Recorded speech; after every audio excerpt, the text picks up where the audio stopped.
नमस्कार सभी को। मैं राकेश नागर एक बार फिर से सभी का यूट्यूब चैनल पर स्वागत करता हूं। आज हम लोग कंबाइंड टेस्ट जो हमारा थर्ड और फोर्थ नंबर का था उसके बारे में अपन बात करने वाले हैं, है ना।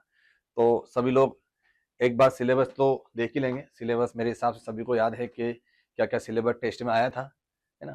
तो सामने अपने पूरा सिलेबस लिखा हुआ है। हेलो एल्केन, हेलो एरिन लिखा हुआ है ना। और एल्कोहल, फिनॉल लिखा है, ether, aldehyde, ketone, carboxylic acid, है ना। और एमाइंस, बायोमोलिक्यूल, मतलब लगभग लगभग सारे 12th के चैप्टर हैं। सॉल्यूशन, है ना, फिजिकल केमिस्ट्री में। इलेक्ट्रोकेमिस्ट्री दिया गया है, केमिकल काइनेटिक्स पी ब्लॉक दिया है, डी एंड ए ब्लॉक, है ना। और कोऑर्डिनेशन, कंपाउंड और लास्ट में सॉल्ट एनालिसिस दिया है ना। ये लगभग लगभग 12th का सिलेबस इस टेस्ट में अपने आया है, ठीक है।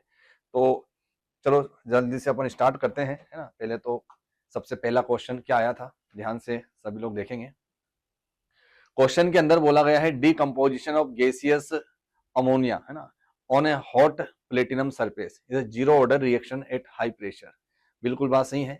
At high pressure the metal surface gets saturated with gas molecule, है ना।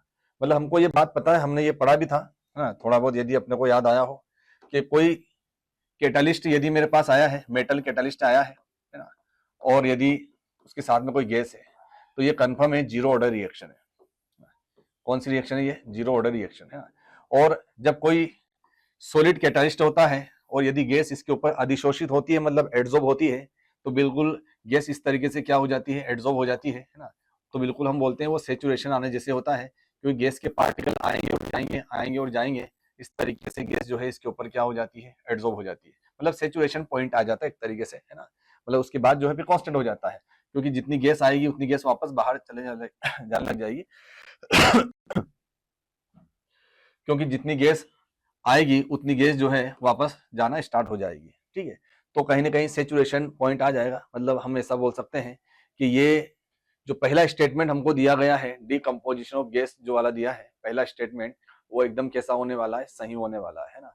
और बाद में जो स्टेटमेंट बोला है surface gets saturated with gas molecule, तो ये भी कैसा होने वाला है, एकदम सही होने वाला है। मतलब दोनों स्टेटमेंट कैसे होने वाले हैं, एकदम सही होने वाले हैं। तो स्टेटमेंट फर्स्ट, है ना, और सेकंड दोनों ही कैसे सही हैं। मतलब जो आंसर आने वाला है वो कैसा होने वाला है, बोलो डी आंसर, है ना। दोनों ही कैसे होंगे, बोलो डी। डी आंसर अपना आने वाला है, ठीक है। दोनों ही सही है ना, दोनों ही सत्य होने वाले हैं। डी आंसर अपना आने वाला है, ठीक है। चलिए फिर नेक्स्ट बात करते हैं अगले क्वेश्चन की ओर। अगला जो क्वेश्चन अपने सामने आया है, how much mass of solute, है ना, मोलर मास अपने को दिया है सोल्यूट का 30 दिया है, is required to dissolve in 100 gram heptane to reduce its vapour pressure to 70%। मतलब 70% तक जो है वाष्प दाब क्या हो रहा है, कम हो रहा है ना। यही हमको क्वेश्चन के अंदर बोला है, और हमको बोला है कि कितना मास सोल्यूट का, है ना, वाष्प दाब वाला क्वेश्चन है। तो कहीं ना कहीं हमको पता है कि इसमें RLVP वाले जो फॉर्मूले हैं वो कहीं ना कहीं लगने वाला है ना। तो मैंने केस फर्स्ट तुमको दो केस लिखाए थे। केस फर्स्ट, यदि मैं केस फर्स्ट के बारे में बात करूं तो मैंने लिखा P नोट ए माइनस बोलो PA, डिवाइड में बोलो P नोट ए, और यही RLVP होता है। इक्वल में बोलो WB बटे में बोलो MB, है ना। फिर बोलो WB बटे में बोलो MB, सीधा मैंने सूत्र लिख दिया ना। फिर बोलो WA बटे में क्या हो जाएगा, बोलो MA। बिल्कुल ऐसा होने वाला है। और यदि सॉल्यूशन डाइल्यूट होगा, मतलब सॉल्यूट जिसमें बहुत कम होगा, तो हम लोग इस वैल्यू को क्या कर देते, नेग्लेक्ट कर देते थे, है ना। एक एक फॉर्मूला तो मेरे पास ही आता है। दूसरा फॉर्मूला यदि मैं कैलकुलेशन सिंपल करना चाहूं, इससे बिल्कुल आंसर आ जाएगा मेरा, है ना, बिल्कुल आंसर आएगा। लेकिन मुझे WB जो पूछा ना, ये दो जगह आ रहा है, तो थोड़ी कैलकुलेशन टफ रहती है ना। तो यदि मुझे RLVP नहीं दिया है ना, RLVP नहीं दिया, तो मैं सीधा इस क्वेश्चन का आंसर में सीधा शॉर्टकट इस सूत्र से भी ला सकता हूं। मतलब P नोट ए की जगह में क्या कर दूंगा, PA कर दूंगा, ठीक है। और अब मैं यहां सूत्र लगा दूंगा WB बटे में बोलो MB,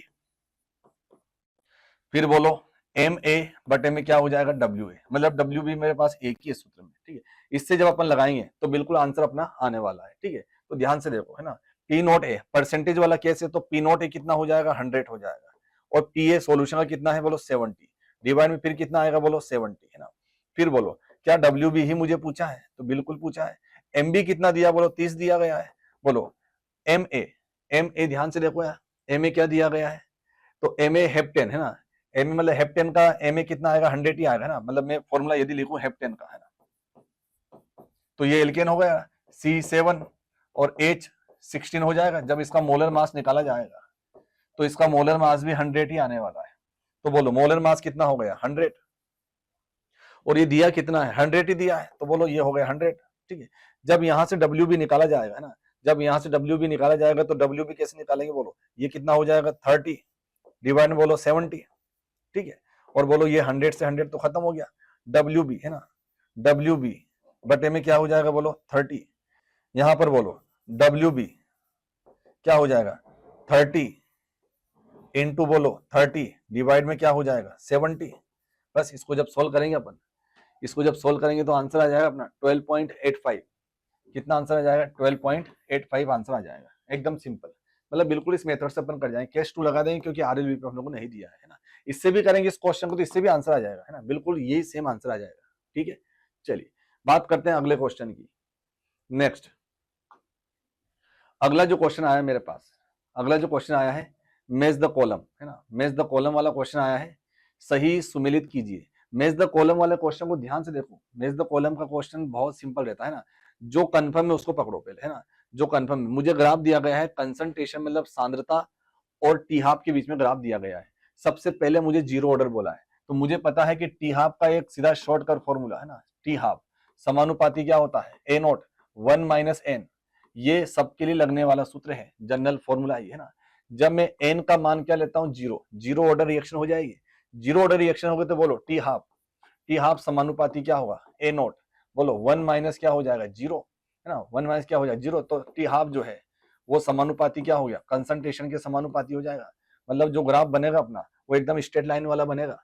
तो जीरो ऑर्डर का जो ग्राफ है सांद्रता के साथ में बोलो क्यू, मतलब ए का क्यू आ रहा है, ध्यान से देखो ए का क्या आ रहा है क्यू, तो ये ए का क्या आने वाला है क्यू, तो ए का क्यू कहां आ रहा है ना, चार ऑप्शन में ए का क्यू देख लो यार है ना, चार ऑप्शन में ए का क्यू यदि अपन देखें है ना, ए का क्यू यदि अपन देखें तो बोलो ध्यान से देखो ए का क्यू कहां कहां आ रहा है, ए ऑप्शन में आ रहा है और सी ऑप्शन में आ रहा है, बाकी बी और डी तो खत्म ही हो गए। मतलब ए और सी में, ए और सी में क्या आ रहा है ए का क्यू आ रहा है। अगले को चेक करो फर्स्ट ऑर्डर, फर्स्ट ऑर्डर देखो देखे ना, तो मैं एन का मान क्या रखता हूं बोलो 1, तो बोलो टी हाफ, बोलो टी हाफ जो है समानुपाती बोलो ए नॉट बोलो क्या होगा 1 माइनस 1, मतलब ये तो किसी की भी पावर जब जीरो होती है तो टी हाफ जो है वो समानुपाती क्या हो गया 1 1, मतलब एक तरीके से कांस्टेंट हो गया, स्थिर हो गया है ना। मतलब टी हाफ जो है सांद्रता के ऊपर निर्भर नहीं करता, और वैसे भी हमको पता है कि जो फर्स्ट ऑर्डर का जो टी हाफ है ना, फर्स्ट ऑर्डर का टी हाफ जो 0.693 डिवाइड में क्या होता है के, इसमें वैसे भी जो है कोई सांद्रता नहीं आती है, मतलब कहीं ना कहीं डिपेंड ही नहीं करेगा, डिपेंड ही नहीं करेगा। मतलब फर्स्ट ऑर्डर मतलब बी का क्या होने वाला है आर, देखो उसमें एकदम स्ट्रेट लाइन जा रही सीधे ना, मतलब सांद्रता कम ज्यादा होने से जो है बिल्कुल भी टी हाफ नहीं बदल रहा है, इसका मतलब जो है बी का क्या होने वाला है आर, तो बी का आर देखो है ना, ये हो गया क्यू, ये हो गया बोलो आर, बी का आर चेक करो तो क्या है ना, बी का आर चेक करो तो बी का आर जो है ए में भी और सी में भी है, यहां से भी अपन डिसाइड नहीं कर पाए हैं। ठीक है, दो हो गए, दो से डिसाइड नहीं कर, तीसरे की ओर चलेंगे सेकंड ऑर्डर, सेकंड ऑर्डर की ओर यदि अपन चलें तो एन का मान जो रखा जाएगा वो 2 रखा जाएगा, तो टी हाफ बोलो समानुपाती बोलो ए नॉट 1 माइनस क्या होगा 2, तो बोलो टी हाफ समानुपाती ए नॉट की पावर में बोलो -1, तो टी हाफ बोलो समानुपाती क्या होगा ए नॉट, ऐसे होगा। ये इसके 1 बाई ए नॉट के क्या है समानुपाती, मतलब इन दोनों की ग्राफ की क्या होगा स्ट्रेट लाइन सीधी लाइन मिलेगी अपने को, तो बोलो ये अपने को कहां दिख रहा है, ध्यान से यदि अपन देखें तो टी हाफ है ना, टी हाफ और 1 बाई ए है ना, टी हाफ और बोलो 1 बाई ए, तो 1 बाई ए कहां कहां आ रहा है देखो 1 बाई ए, देखो 1 बाई ए यहां भी आ रहा है 1 बाई ए यहां भी आ रहा है ना, तो ये तो हो गया अपना फर्स्ट ऑर्डर, आर खत्म हो गया। 1 बाई ए बोलो यहाँ पे आ रहा है क्योंकि ये तो 1 बाई ए स्क्वायर है, तो बोलो ये तो थर्ड ऑर्डर हो जाएगी ना, तो बोलो सी का क्या आने वाला है एस, सी का एस कहां रहा बोलो ए के अंदर, यहाँ सी का क्या आ रहा पी, मतलब आंसर क्या हो जाएगा ए, आंसर क्या हो जाएगा ए, खत्म, यहाँ से खत्म हो जाएगा क्वेश्चन है ना, ज्यादा कुछ खास बात है नहीं। चलिए मेरे हिसाब से इतनी बात जो है क्लियर हो गई होगी, इतनी बात जो है एकदम क्लियर हो गई होगी है ना, एक एक को अपन चेक करेंगे, बिल्कुल कंफर्म करेंगे। ठीक है, चलिए बात करते हैं in the reaction 2SO3 2SO2 दिया है O2, रिएक्शन दी गई है ना, द रेट ऑफ अपीयरेंस दिया गया है O2 is 0.016 kilogram per hour दिया है, किलोग्राम में दिया गया है। पहली बात तो क्वेश्चन को बड़ा ध्यान से कंसंट्रेट होकर पढ़ना है, what is the rate of formation of SO2 in kilogram per hour दिया गया। ठीक है, ये तो बहुत सिंपल सी बात दे दी है ना, देखो ध्यान से ना, फिर देखो क्वेश्चन को स्टार्ट कैसे करना है ना, क्वेश्चन तो पूरा अपने सामने रखा हुआ है ना, एक बार देखो क्वेश्चन को ना, कैसे क्वेश्चन को स्टार्ट करना है। जो रिएक्शन मुझे दिए ना, जो रिएक्शन मुझे दिए है, इस रिएक्शन के लिए पहले मैं रेट लिख देता हूं ना, पहले क्या लिख देता हूं, रेट। तो चलो मैंने रेट लिखी, रेट मतलब दर लिखी। तो बताओ, सबसे पहले 1/2, यहां मैं माइनस प्लस का यूज नहीं कर रहा हूं, कैलकुलेशन वाला क्वेश्चन है तो आंसर प्लस में आएगा। मुझे पता है कि रिएक्टेंट केस में आगे डिक्रीज होता है तो माइनस लगाया जाता है, प्रोडक्ट में क्या लगाया जाता है, पॉजिटिव प्लस लगाया जाता है, लेकिन कैलकुलेशन की बात चल रही तो प्लस माइनस नहीं लगाए चलेंगे, सीधा मैं लिख रहा हूं ना 1/2। और DSO3, बोलो DSO3 डिवाइड में क्या होगा, DT। फिर बोलो, फिर बोलो, इसके बाद क्या है, बोलो 1/2, 1/2 DSO2, DSO2 डिवाइड बोलो DT। फिर बोलो 1/1, O2 एक ही है तो 1/1 लिखने की जरूरत नहीं है, DO2 डिवाइड बोलो DT। एकदम ऐसा दिया हुआ है ना, एकदम ऐसा दिया हुआ है, देखो ध्यान से ना, बिल्कुल ऐसे दिया हुआ है ना। अब देखो, अब क्या बोला है कि रेट ऑफ अपीयरेंस मतलब O2 के बनने की दर अपने को दी गई है, पर अपने को किस में दिया है, ये ग्राम में दिया गया है। यहाँ क्या है, कंसंट्रेशन या मोल, या तो कंसंट्रेशन रखा जाएगा या मोल रखा जाएगा, ठीक है। तो यहाँ मुझे इस भार को पहले किस में बदलना है, मोल में बदलना है, ठीक है। तो सबसे पहले जो मुझे दिया गया है, बनने की जो दर दी है ना वो किलोग्राम में दी है, तो मैं यहाँ O2 की बात करूँ ना, तो O2 का मुझे क्या दिया है, 0.016 किलोग्राम दिया है, तो मैं इसको किस में बदल दूंगा, बोलो ग्राम में, क्योंकि मोल निकालने के लिए भार बटे अनुभार करना है तो ग्राम में रखा जाएगा। बोलो O2 का भार कितना होता है, 32, ठीक है। पॉइंट हटाएंगे तो बोलो कितना आएगा नीचे, 1000, 1000 से 1000 तो खत्म हो जाएगा, ये बोलो 1/2 मतलब बोलो 0.5, 0.5 मोल आया। किसका आया ये, O2 का, O2 का 0.5 मोल आ गया। मुझे पूछा क्या है क्वेश्चन में, ध्यान से देखो, what is the rate of formation of SO2, मतलब इन दोनों के बीच में चल रही कहानी जो भी है ना, मतलब मुझे इन दोनों को बराबर कर देना है। तो 1/2 है ना, DSO2, देखो यार DSO2 बटे बोलो DT आएगा, DT आएगा देखो। फिर बोलो DO2 बटे DT है ना, तो बोलो ये 0.5 आ गया मेरे पास, ठीक है।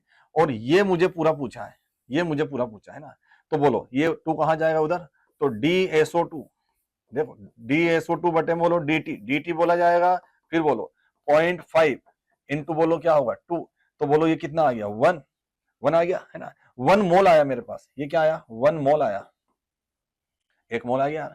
लेकिन मुझे जो ऑप्शन दिया गया DSO2 का, वो फिर किस में दिया, किलोग्राम में।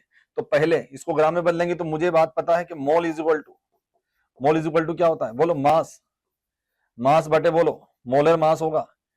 अब यहां मोलर मास किसका रखा जाएगा, SO2 का, क्योंकि SO2 के मोल है।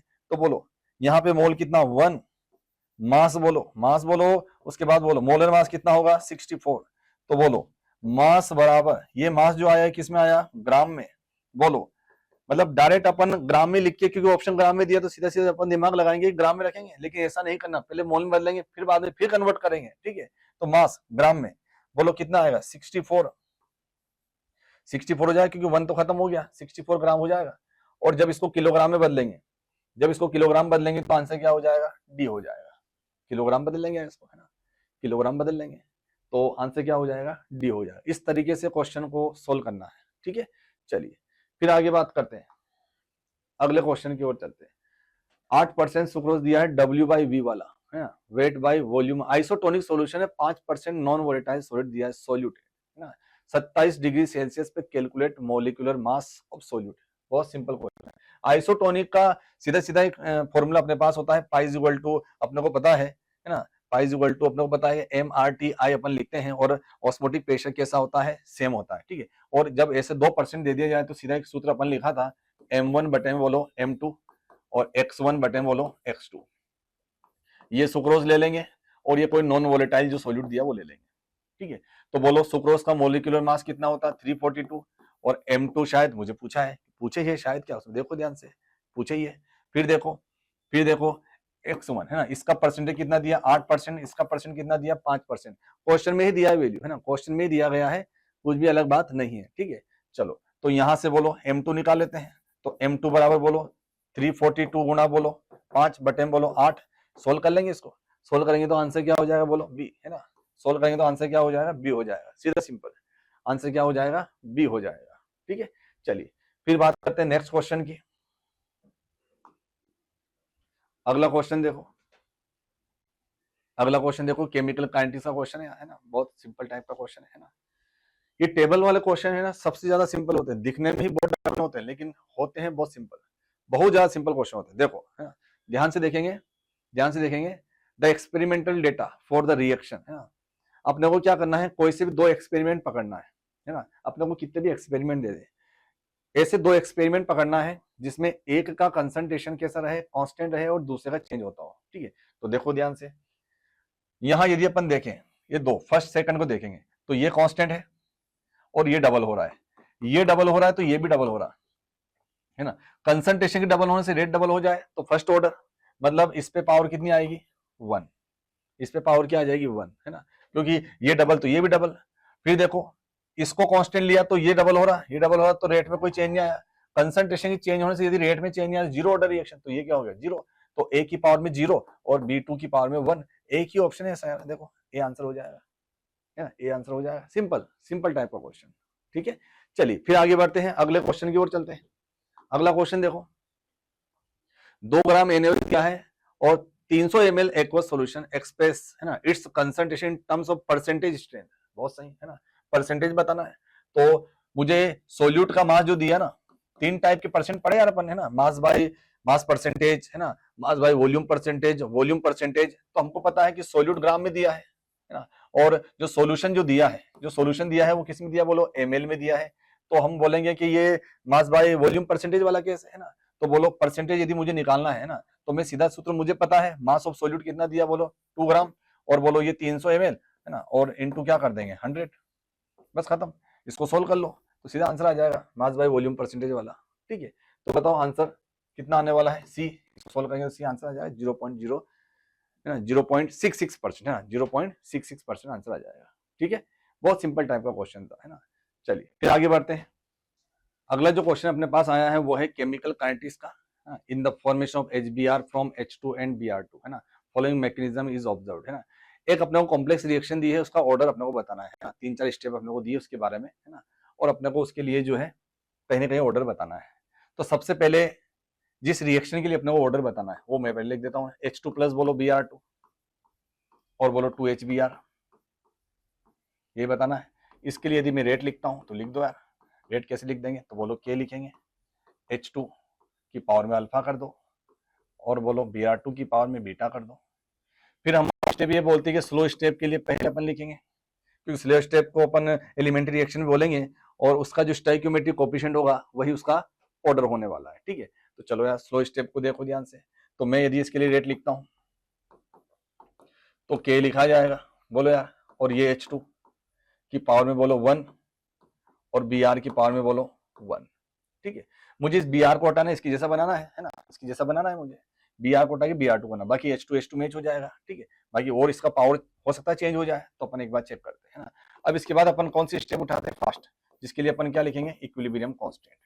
तो यहाँ पे दिए उसने इक्विलिब्रियम वाला केस, तो इक्विलिब्रियम वाली रिएक्शन ये लिखेंगे, इस स्टेप को उठाएंगे। फिर तो इक्विलिब्रियम कांस्टेंट कैसे लिखा जाएगा, तो बोलो Br डॉट प्रोडक्ट का कंसंट्रेशन बटे रिएक्टेंट का कंसंट्रेशन होता ही है, बोलो पावर में कितना आएगा, पावर में कितना आएगा, बोलो 2, है ना। फिर बोलो Br2, बोलो क्या आएगा, Br2 पावर में कितना है 1। मुझे इस Br को जो है यहाँ रखना है ताकि मुझे Br2 मिल जाए, है ना। तो देखो यहाँ यदि मैं Br डॉट के बारे में बात करूं तो बोलो K इक्विलिब्रियम की पावर में 1/2 ना, क्योंकि रूट लगने वाला है, ये मैंने यहाँ पे स्क्वायर हटाया ना, और फिर बोलो Br2 की पावर में बोलो 1/2। ठीक है, बिल्कुल ऐसा होने वाला है। अब इस वैल्यू को यहाँ पुट कर दो, जैसे वैल्यू पुट करेंगे तो बोलो रेट, रेट बोलो क्या आएगा, K के बाद K इक्विलिब्रियम फिर से लिख देता हूँ यार, फिर बोलो H2 की पावर में बोलो 1, है ना, और फिर बोलो Br2 की पावर में बोलो 1/2। ठीक है, ये दोनों कांस्टेंट मिलके K डैश एक नया कांस्टेंट बना देंगे। H2 की पावर में बोलो कितना आया 1, तो H2 की पावर में कितना आया 1, तो अल्फा की वैल्यू क्या हो गई 1, और बोलो बीटा की वैल्यू कितनी हो गई, बोलो बीटा की वैल्यू कितनी हो गई 1/2। तो देखो ध्यान से यार, तो H2 की पावर में कितना आया 1, तो H2 की पावर कहाँ 1 दिख रहा है, यहाँ दिख रहा है, यहाँ दिख रहा है, और यहाँ नहीं दिख रहा है, ये खत्म हो गया, ये खत्म हो गया। ए और बी में देखो Br2 की पावर में कितना 1/2, बोलो यहाँ Br2 की पावर में 1 दिया है अपना, तो 1/2 है, आंसर क्या हो जाएगा बी। बिल्कुल इस मैकेनिज्म से ही क्वेश्चन को, इस स्टेप से ही क्वेश्चन को सोल्व करना है, ये अपने इस तरह के शॉर्टकट देखा भी था। ठीक है, चलिए फिर बात करते हैं अगले क्वेश्चन की ओर। अगला क्वेश्चन देखो, when concentration of reactant becomes 0.25 m from 0.5 m, है ना, in first order reaction in 10 second, है ना, then what is the half life of reaction. First order reaction दिए और फर्स्ट ऑर्डर रिएक्शन के लिए हाफ लाइफ पीरियड कैसे निकाला जाता है यार, ये तो हमको शुरू से पता है। बोलो बोलो 0.693 होता है और डिवाइड में क्या होता है के, लेकिन के नहीं दिया तो के निकालने का तरीका मुझे पता है 2.303 डिवाइड में बोलो टी और बोलो लॉग, लॉग बोलो ए नोट बटे बोलो क्या होगा 80 और ए नोट क्या होता है इनिशियल अमाउंट और 80 क्या होता है लेफ्ट बचा हुआ अमाउंट। तो बोलो यार तो के और बोलो 2.303 और डिवाइड में बोलो टाइम कितना दिया 10 और ये लॉग ये 0.5 और ये बोलो 0.25 कैंसिल आउट होके यार ये 2 हो जाएगा तो log 2 का मान 0.301 होता है तो k बराबर बोलो 2.303 इंटू बोलो 0.301 और डिवाइड बोलो 10, बहुत सही। तो k बराबर बोलो इन दोनों को जब गुणा करते 0.693 आता है डिवाइड में बोलो k, ये क्या आ गया, इस k को कहाँ रख देंगे बोलो यहाँ रख देंगे। तो चलो जब k को यहाँ रखेंगे तो t हाफ बराबर बोलो 0.693 और ये बोलो फिर डिवाइड में क्या आएगा 0.693 और ऊपर कौन चला जाएगा बोलो, ऊपर कौन चला जाएगा, ये 10 था ना, ये 10 था यार, बताओ देखो यार ये 10 था, ये 10 था तो बोलो 10 कहाँ चला जाएगा ऊपर, ये खत्म हो जाएगा। बोलो कितना आ गया 10 सेकेंड, बोलो आंसर क्या हो गया 10। बहुत सिंपल है ना, बहुत सिंपल टाइप का क्वेश्चन है, कुछ भी कठिन नहीं है। ठीक है, चलिए फिर बात करते हैं अगले क्वेश्चन की ओर चलते हैं। चलो अगला क्वेश्चन देखो, देखो अगला क्वेश्चन क्या दिया है, if concentration of C becomes double then what will be the effect on rate of reaction while concentration of A and B remains constant, है ना, बहुत सही। C को अपन ने क्या किया डबल किया है ना और बाकी कैसा है कांस्टेंट है। अब C के ब्रैकेट में नीचे लिखा हुआ है कि एक्सेस, अब एक्सेस में जो मात्रा दी है आधिक्य में जो मात्रा दी है उसको कम ज्यादा करने पर रेट के ऊपर कोई प्रभाव नहीं पड़ता, जैसी पहली चल रही है वैसी ही रहेगी, मतलब समान रहेगी, मतलब इसको कोई सोल्व करने की जरूरत नहीं है, सीधा ही रिमेन सेम अपन बोल देंगे, बोलो समान रहेगी, सेम बिल्कुल सेम होने वाली है, कुछ भी अलग इसमें करना ही नहीं अपने को, सीधा एक्सेस में दिया है मतलब अपने को कांस्टेंट रखना है ना, रेट कांस्टेंट ही रहेगी। ठीक, चलिए फिर आगे बढ़ते हैं। विच of the following aqueous solution shows maximum freezing point. अच्छा बिल्कुल फ्रीजिंग पॉइंट तो हमको पता है वांट ऑफ फैक्टर से अपन रिलेट करके चलते हैं। बोलो फ्रीजिंग पॉइंट पूछा है तो फ्रीजिंग पॉइंट जो है ना, फ्रीजिंग पॉइंट जो है व्युत्क्रमानुपाती बोलो क्या होता है, इनवर्सली प्रोपोर्शनल क्या होता है बोलो आई होता है, बिल्कुल आई होता है। तो आई जितना कम होगा फ्रीजिंग पॉइंट उतने ज्यादा होगा, तो ज्यादा फ्रीजिंग पॉइंट पूछा है ना, मैक्सिमम पूछा ना, तो आई कम से कम होना चाहिए, तो सबसे कम आई किसका होगा, इसका 1 है। इसमें बोलो कितना हो जाएगा, ये 2 और 1 3 हो जाएगा, यहाँ बोलो 3 हो गया जितने आयन मिलेंगे, यहाँ बोलो 4 और 1 3 कितने हो गए 5 हो गए, है ना। बोलो ये कितना हो जाए फिट करेगा K2SO4, है ना, डॉट बोलो Al2SO4 होल थ्राइस होगा और बोलो 24H2 हो जाएगा। जब ये टूटेगा तो 2 पोटेशियम आएगा, 1 ये 3 और 5 कितने 8 आयन आएंगे यहाँ से, है ना। तो बोलो ये तो बिल्कुल सबसे कम जो है सी में आने वाला है, सी में आने वाला, देखो ना सी में आने वाला है ना, ये 24H2 है ना, 24H2 है ना, सी में आने वाला है ऐसा, देखो 24H2 है, सी में ही ऐसा आएगा, देखो आंसर क्या हो जाएगा अपना सी हो जाएगा। ठीक, चलिए फिर बात करते हैं। चलिए अगला जो क्वेश्चन अपने पास आया है, if O2 gas is bubbled, है ना, सॉल्यूशन का क्वेश्चन है ये, थ्रो वो भी हेनरी लो है ना, through water at 303 kelvin then calculate millimoles of O2, है ना, which is dissolved in 1 litre water. बहुत बढ़िया है ना, और बिल्कुल पार्शियल प्रेशर भी अपने को दिया गया है और हेनरी कांस्टेंट भी अपने को दिया गया है ना। तो अपने पास हेनरी जो लो है उसका एक फॉर्मूला अपने पढ़ा था, P gas partial pressure KH Henry constant into बोलो XG गैस का मोल प्रभाव। ठीक है, तो पी गैस और KH और XG मतलब गैस का मोल प्रभाव निकलना है, तो गैस के मोल बटे बोलो कुल मोल मतलब Ng प्लस बोलो NH2O या जो भी सॉल्वेंट है ना, और अपन इसको नेगलेक्ट मान के चलते हैं, नगण्य मान के चलते हैं, है ना, क्योंकि गैस बहुत कम घुली होती है तो इसको अपन नगण्य मान लेते हैं। तो हमारे पास एक सीधा सीधा सूत्र आया था डाइल्यूट के केस में, बोलो KH इनटू बोलो Ng बटे बोलो NH2O जो भी रहेगा। ठीक है, बिल्कुल ऐसे होने वाला है ना, बिल्कुल ऐसे होगा। ठीक, चलो तो पी गैस मुझे कितना दिया, ध्यान से देखो पी गैस मुझे कितना दिया, तो पी गैस जो दिया है देखो ध्यान से, पार्शियल प्रेशर है ना 0.832 है ना, 0.832 है ना, KH मुझे दिया गया है, KH मुझे किलोग्राम में दिया है, मुझे ग्राम में कन्वर्ट करना पड़ेगा ना, किलोग्राम में बार में दिया है ना, तो देखो 46 है ना, 4682 इंटू बोलो 1000 का गुणा कर देंगे अपन, है ना, उसके बाद बोलो, है ना, उसके बाद बोलो इनटू Ng। अब Ng तो मुझे पूछा है ना, तो मिलीमोल में पूछा है, तो पहले तो मोल लिखेंगे उसके बाद मिलीमोल में कन्वर्ट करेंगे, ठीक है। तो बोलो ये Ng और बोलो NH2 कितना दिया, 1 लीटर, 1 लीटर मतलब 1000 ग्राम, और 1000 ग्राम के मोल निकालेंगे तो 55.5 आएंगे। कितने आएंगे, 55.5, ठीक है। तो चलो ये Ng निकालना पहले, तो 0.832 गुणा बोलो 55.5, ठीक है, और फिर बोलो 46 पॉइंट बोलो 82, है ना, बोलो ऐसे ही है, इनटू बोलो 1000, ठीक है। तो जो मोल आएंगे वो कितने आएंगे, 0.0000986 आएंगे, और जब इसको मिलीमोल में बदलेंगे तो 0.986 मिलीमोल आ जाएगा। आंसर सीधा सी आने वाला है, जब सोल्व करेंगे आंसर सीधा सी आने वाला है। बिल्कुल मेथड समझ में आ गई होगी, कैलकुलेशन कर लेंगे आराम से, है ना, कोई भी इसमें कठिन कुछ भी नहीं जाता है ना, नोट कर लेंगे सभी, है ना, अपने हिसाब से, है ना। चलिए आगे बढ़ते हैं, है ना, आगे बढ़ते हैं, है ना।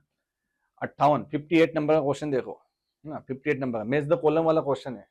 मैच द कॉलम वाला क्वेश्चन को देखो, मैच द कॉलम वाले क्वेश्चन को देखो ध्यान से ना, AlCl3, ना, तो वही डिसोसिएशन वाला केस है ना, मुझे अल्फा दिया है, मुझे वन टू फैक्टर सही सही निकालना है ना, तो पहला कॉलम चेक कर लो, है ना।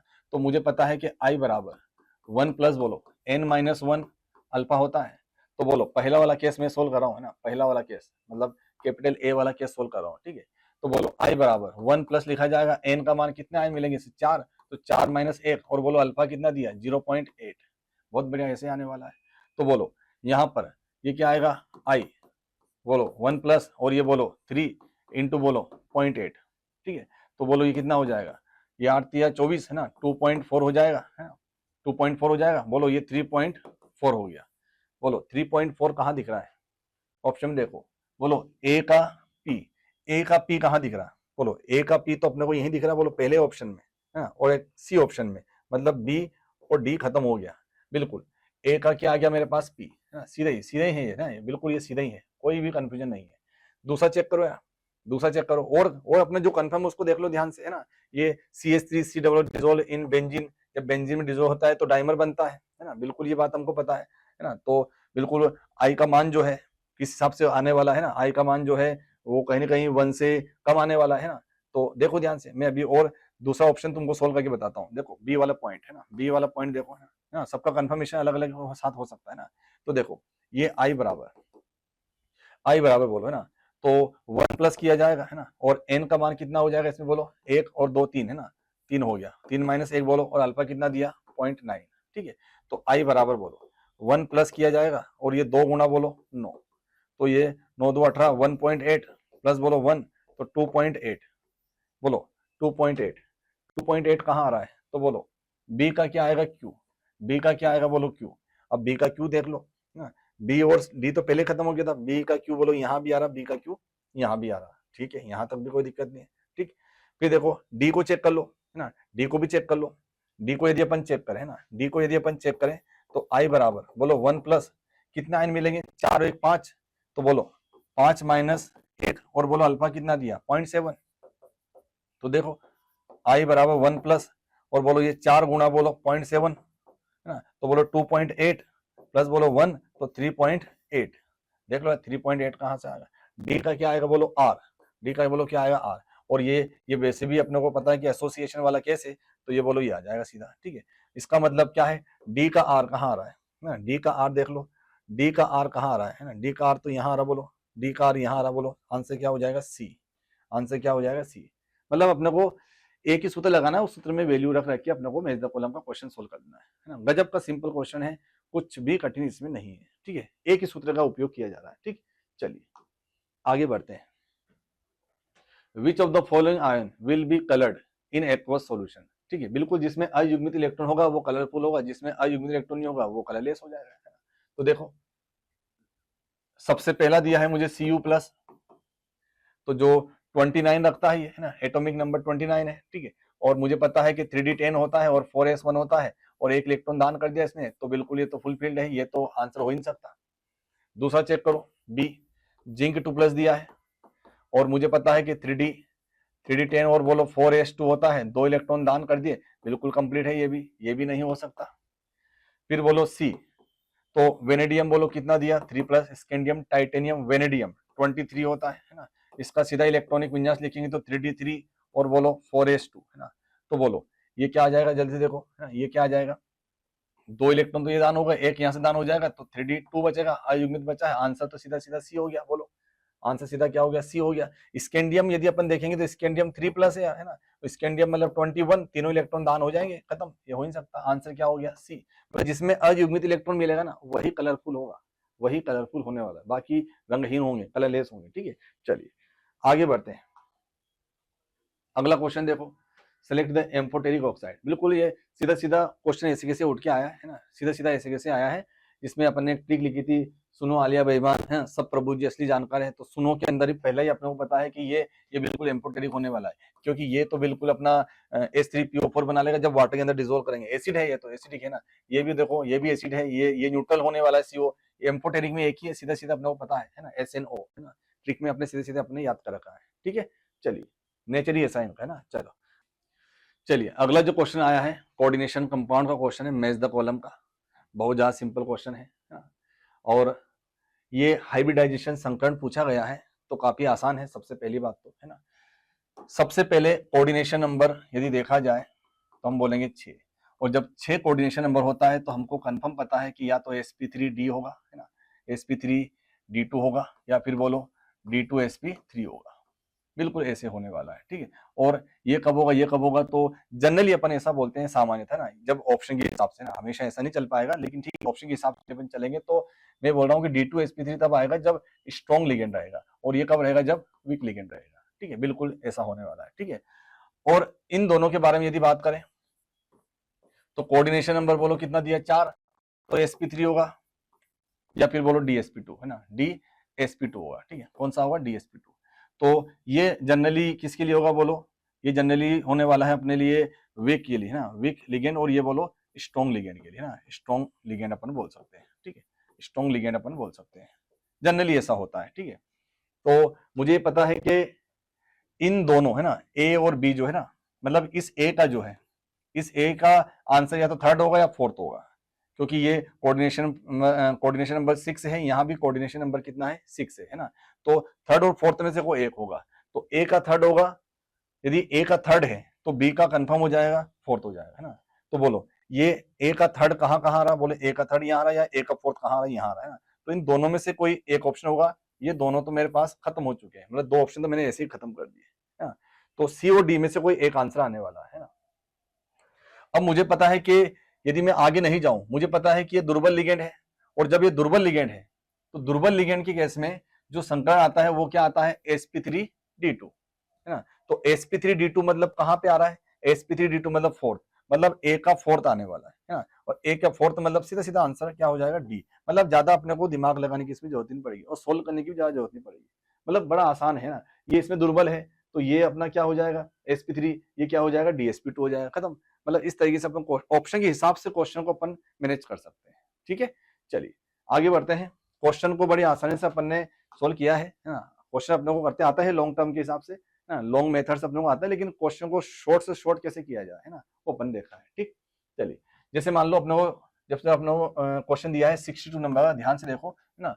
विच ऑफ द फॉलोइंग है ना, which of the following compound when reacts with Grignard reagent दिया है ना, CH3MgBr, formation of 3 degree alcohol take place. तो हमको ये बात थ्योरी में ही पता है ना, कि जब फॉर्मेल्डिहाइड आता ना, जब फॉर्मेल्डिहाइड आता है और RMgX आ गया तो 1 डिग्री अल्कोहल बनता है, कंफर्म है ना। फिर कोई सा भी एल्डिहाइड आ जाए और RMgX आ गया तो बोलो 2 डिग्री अल्कोहल बनता है। और यदि कीटोन आ जाए और फिर RMgX आ रहा है तो ये कंफर्म है 3 डिग्री अल्कोहल बनेगा। मतलब कुछ करना ही नहीं है, कीटोन देख लो, क्योंकि वो 3 डिग्री अल्कोहल का बोल रहा है, तो कीटोन कहाँ दिया है, कीटोन ये दिया है सी, आंसर सी हो जाएगा, खत्म। इसमें ज्यादा कुछ कुछ है ही नहीं, खास बात है ना, देखते से अपना आंसर आ जाएगा। ठीक है, रिएक्शन कराने की जरूरत नहीं है ना, सीधा आंसर आ जाएगा। ठीक, चलिए आगे बढ़ते हैं। The intercept in the Arrhenius equation between ln k and 1/t is equal to है ना। इंटरसेप्ट पूछा है ना, ना कि स्लोप पूछा है, यहाँ भी गड़बड़ करते थे कभी कभी ना। अच्छा, तो अरेनियस समीकरण क्या होती है, k is equal to a, और a की पावर बोलो माइनस EA/RT होता है।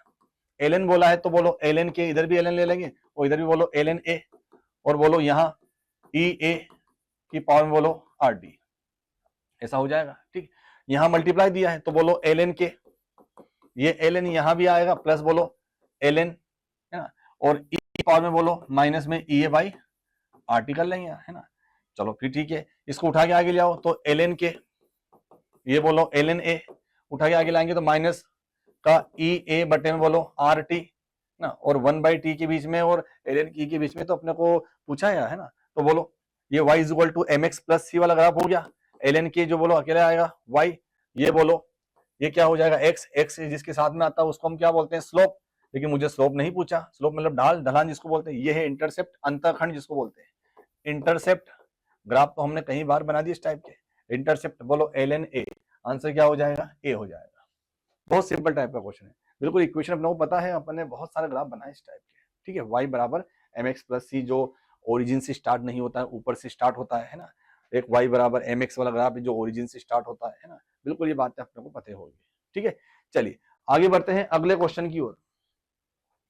अगला क्वेश्चन देखो, विच of the following is not optically active, है ना, कौन ऑप्टिकली एक्टिव नहीं है, तो देखो यार कोऑर्डिनेशन नंबर 6 वाला केस है ना, कोऑर्डिनेशन नंबर 6 वाला केस है, इसमें ऑप्टिकल आइसोमेरिज्म के बारे में यदि अपन देखें, और उसमें भी कौन सी वाली देखना बोलो बाइडेंटेट, है ना, बाइडेंटेट वाला लिगेंड दिया है, तो बाइडेंटेट के केस में मैंने तुमको एक ट्रिक बताई थी, बाइडेंटेट के केस में एक ट्रिक बताई थी, है ना, मैंने बोला था MAA और बोलो B4, ये बोलो ऑप्टिकली इनएक्टिव होता है, ठीक है, और जब मैं इसमें चेंज करता हूं तो MAB B4 आएगा, जब इसमें चेंज करता हूं तो MB3C आएगा, और जब मैंने बोला था एक और ट्रांस वाला, ट्रांस बनाया था मैंने, याद होगा है ना, ट्रांस M, और ये AA होल ट्वाइस और बोलो B2, ये सारे के सारे इनएक्टिव होते हैं बाइडेंटेट में, ये सारे के सारे इनएक्टिव होते हैं, इनको छोड़ के जो भी आ जाए वो सब क्या होंगे एक्टिव होंगे, ठीक है। तो देखो ध्यान से देखो कौन इनएक्टिव, कौन इनमें से जुड़ा है, क्योंकि इनएक्टिव तो पूछा, ऑप्टिकली एक्टिव नहीं है मतलब क्या पूछा, इनएक्टिव पूछा है, सक्रिय नहीं है मतलब असक्रिय पूछा है। तो देखो ध्यान से, क्या मुझे इन 4 ऑप्शन में से इनमें से कोई मिल रहा है क्या, तो मैं यदि ध्यान से देखूंगा तो सी और डी ऑप्शन देखो, डी में ट्रांस वाला, सीस वाला नहीं, ट्रांस वाला देखो, है ना, COCl2 है ना, तो Cl2 बोलो मोनोडेंटेड हो गया, और एक देखो En बोलो सिमेट्रिकल बाइडेंटेड हो गया, मतलब आंसर क्या हो जाएगा अपना, आंसर क्या हो जाएगा डी, ये ऑप्टिकली इनएक्टिव है, खत्म, ऑप्टिकली इनएक्टिव, सीधा ट्रिक से क्वेश्चन सोल्व किया अपन ने, ये सारी ट्रिक मैंने तुमको लिखा रखी है ना, नोट्स के अंदर ही लिखी हुई है, बिल्कुल ध्यान से इसको याद करेंगे, ठीक है। चलिए फिर आगे बढ़ते हैं, आगे बढ़ते हैं, अगला question, tungsten has a very high melting point, बिल्कुल बात सही है, असर्शन बिल्कुल सही है, टंगस्टन का मेल्टिंग पॉइंट बहुत ज्यादा हाई होता है, ठीक है। फिर क्या बोला रीजन में, tungsten is a covalent compound, ये कंपाउंड नहीं है, ये तो एलिमेंट है, रीजन कैसा है गलत, मतलब असर्शन सही है, ए सही है, लेकिन रीजन जो आर है वो कैसा है गलत है, assertion is true but reason is false, B answer देखो, बी आंसर देखो, आंसर क्या हो जाएगा बी, देखो ध्यान से, असर्शन कैसा है सही है, रीजन कैसा है गलत है, आंसर क्या हो जाएगा बी, बहुत सिंपल क्वेश्चन है, बहुत सिंपल है ना, बिल्कुल सही है ना, क्योंकि टंगस्टन तो एलिमेंट है ना, कंपाउंड कैसे बोल रहा है, ठीक है, कैसे बोल रहा है, गलत हो गया।